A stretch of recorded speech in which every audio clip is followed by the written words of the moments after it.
Hello everyone, bringing you a video today talking about this and the associated trousers. Referred to in the title as the 1953 pattern combat uniform, the smock really is simply referred to as the Smock Combat Sateen. It's the trousers that have the 1953 pattern designation. There are various different patterns of trousers used with this uniform, and of course the preceding gabardine example. The reason for looking at this in this video is, obviously, as has been talked about in previous videos, in the Korean War, the British Army introduced a combat uniform which had been in the works prior to that in the late 1940s and the early 1950s. Korea spurred this on with the need for a cold weather uniform, so the British Army's combat uniform for many years afterwards, right the way through the 1968 pattern, which was obviously used through the 70s and into the 1980s, it was all basically developed from a cold weather uniform, or a uniform system, clothing system, which had been designed for use in cold, wet weather, the sort of Korean winters, which were quite infamous for being extremely bitter. This uniform is the last pattern developed as part of that program for Korean War issue out in Korea. Initially, it was very much a theatre issue. Latterly, it would begin to be issued in the British Army at the Rhine. Men going on exercise would be issued combat uniform, and then it would be returned and laundered when they came back off exercise. It wasn't initially individual issue, it was issued as a sort of a specific uniform for the field, with battle dress still being the primary uniform for the British Army at that time. And that's what we're looking at in this video, is that sort of 1950s, early 1960s combat uniform prior to the introduction of 1960 pattern.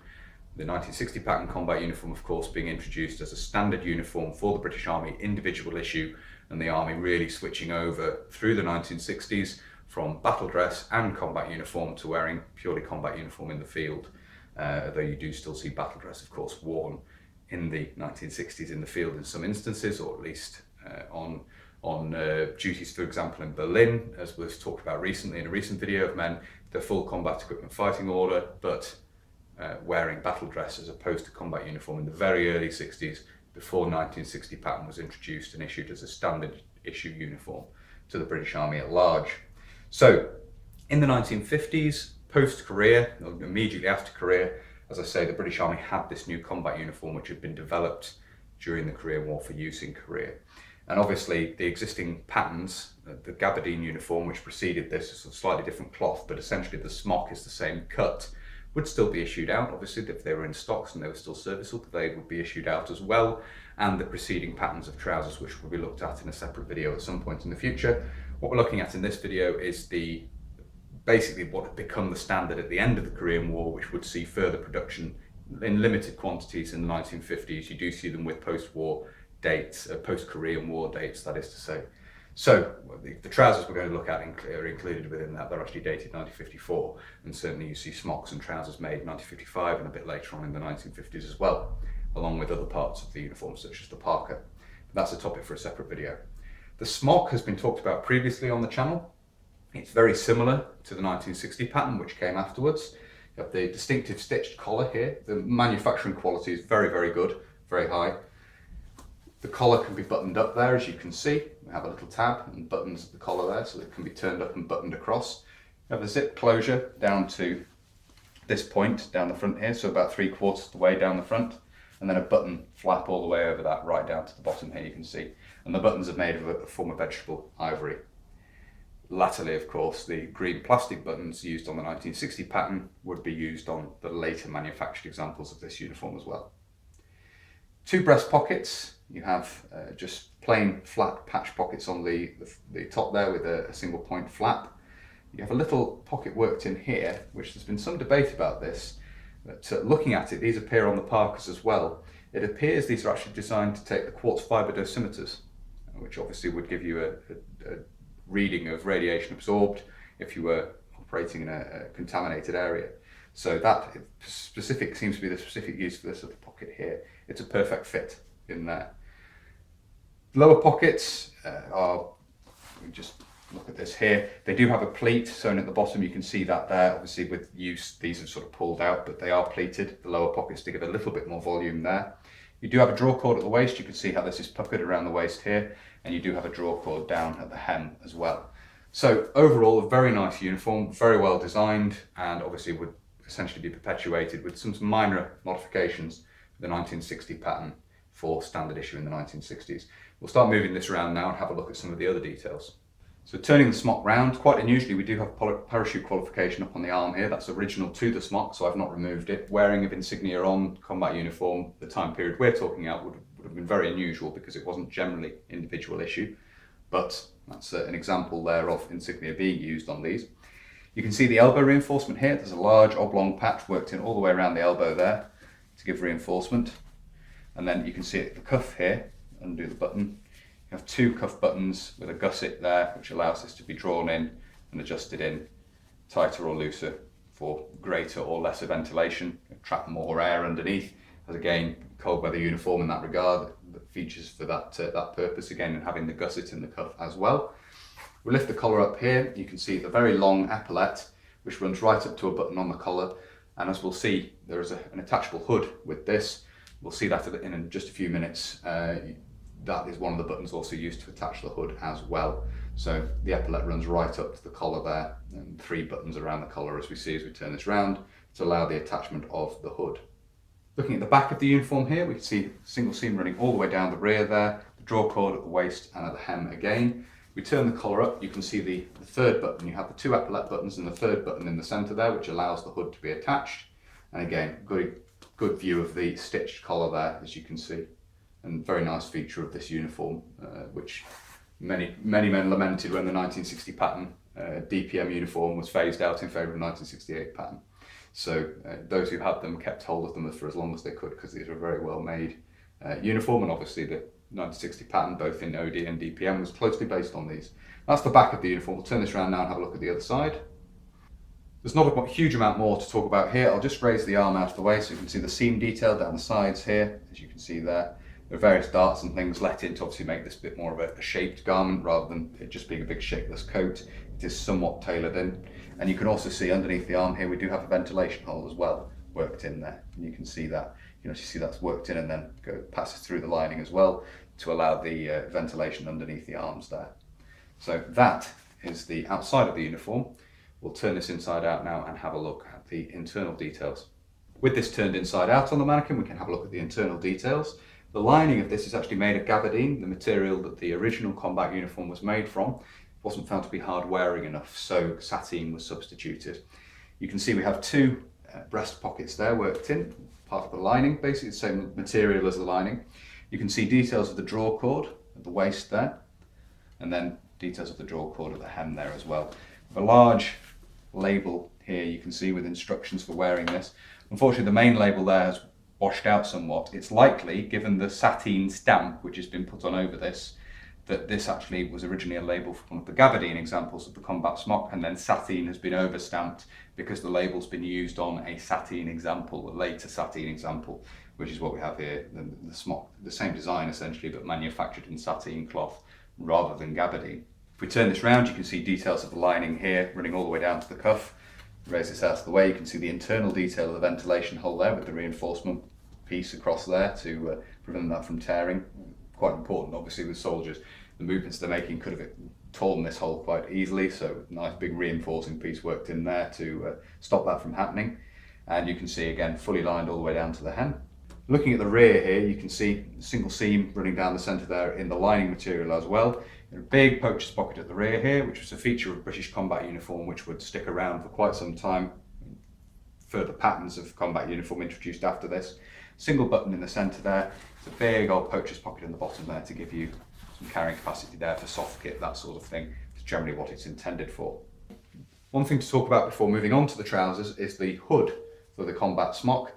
This is part of the overall system and could also be used with the 1960 pattern combat uniform as well.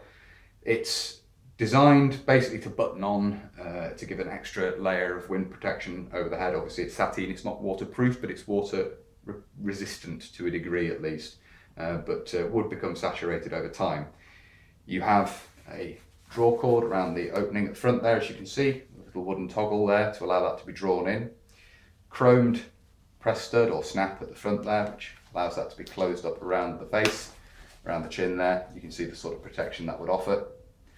And if we open that up, you can see there are 3 buttonholes along the back here where it buttons onto the back of the smock around the collar. And then we have the label here, which we'll get a close-up of now. And you can see this gives you details at the top about attaching the hood. And these were made in different sizes. You have here, obviously, the nomenclature hoods, combat attachable sateen. And then size number 1, which means it will fit smocks size 1, 2, 4, 5 and 7. So you'd have size number 2, 4, 3 and other sizes, 6 for example. So you'd have size 2 for that. And then underneath you have the manufacturer, John Hammond and Company. And then this is dated 1953, as you can see there. And this actually has a gabardine lining to it. You can see that in the close-up here as well. You can see the different weave of the cloth there. And just by way of example, we have the hood buttoned on here. And if I turn this sideways, you can see with the collar turned up, how the hood would be worn around like that. And you can see how it buttons on underneath the epaulets there. And with this turned right round, you can see how it buttons on with the 3 buttons around the back there, like that. The next thing to look at here is the trousers, of course. And these again are quite similar to the 1960 pattern, which would follow from them. As I say, these had been through various changes during manufacture during the Korean War, and this was essentially the late stroke post-war standard for manufacture of these sateen combat trousers. You have, obviously, again, the vegetable ivory buttons there in this pale colour, which almost matches the colour of the trousers themselves. Unfortunately, a big red stain on the dressing pocket there. In terms of design, they obviously draw some influence from battle dress in having the dressing pocket, which would remain on British combat uniform for quite some time yet. You have pockets worked into the side here. They're not actually down the side seams, they're worked in forward of that, so and heavily reinforced. You obviously have a leg pocket on one side only. You don't have a leg pocket over here. You have a leg pocket on the left side, akin to battle dress again in that regard. Quite a small leg pocket there. It wasn't until the 1968 pattern was introduced that you get the pockets on both sides of the leg, on both legs. Heavy reinforcement over the knees there. You can see this big oblong patch. We move them around the front here again. Big oblong patch worked in over the knee there. The waist fastening is by a button here at the centre, and then you have a zip underneath, big heavyweight brass zip underneath there, blackened brass, as you can see there. I think pulling that up with one hand is probably going to be a little bit tricky. It is, I'll leave that for now. You have multiple belt loops on these. You've got 2 at the front here, and then 3 across the rear there, as you can see. You can also see the feature of the side adjusters here with a button tab. These are adjusted in by way of illustration there, as you can see. And then 1 rear pocket, just a plain patch pocket there, single button through, no flap or anything. And then you also have the reinforced seat here. You can see that, the seam for the reinforcement of the seat of the trousers there as well. Looking down at the hem, there is a channel for a draw cord. You can perhaps see the buttonhole worked in there for that. Another one there. So these can be fitted with a draw cord around the ankle. Those aren't fitted in this instance. We'll turn these inside out now and have a look at the inside details, the lining and so forth. So looking at the front of the inside of the trousers here, we can see the brass fly there and the internal flap which goes over that. You see the bags for the internal bags for the pockets there, for the hip pockets. You do have brace buttons all the way around, as you can see at the top here. We can see those across there, and they are to the rear as well. You see the reinforcement for the dressing pocket, where the dressing pocket button attaches on there. And otherwise pretty plain inside, as you can see. Turn these round, you can see the rear brace buttons there, and the label up in the waistband here, which we'll get a close-up of now. And as you can see, these are Trousers Combat Sateen 1953 pattern, size number 7, with the size of details underneath that. And these are made by John Hammond and Company, 1954. You can see the date there. So these are actually post-Korean War manufacture. So there we are. That's another part of the story of the British Army's combat uniform. Obviously the 1960 pattern combat uniform in both OD and in DPM has been covered on the channel previously, along with the 1968 pattern and the 1984 pattern as well. It's all quite an interesting story, the development of the British Army's combat uniform, and the fact that for a long time the design really, in its basic elements, dated back to the Korean War, and that's why it was heavily lined and so forth, which was a complaint of British soldiers in the summer in Germany, on the plains of Germany, that it really was rather warm, and it was not uncommon latterly for men to remove the lining from the trousers and so forth, which is what happens when your combat uniform originates as a cold weather, part of a cold weather combat uniform system. So anyway, I hope you found it interesting looking at this. If you have and you'd like to see more from the channel, please do consider subscribing if you haven't already. And whether you're newly subscribing or you've previously subscribed, please do make sure you hit the little bell, the little notification button down below. That will of course alert you when I upload future videos. If you really like my uploads and you would like to support the channel, you can. Both Patreon and PayPal are linked down below. And if you'd like to follow the channel on social media, Facebook, Instagram and Twitter are also all linked down below. If you'd like to get in touch, but you don't really use social media, there is of course an email address down there as well. That's everything for this video, so until next time, bye for now.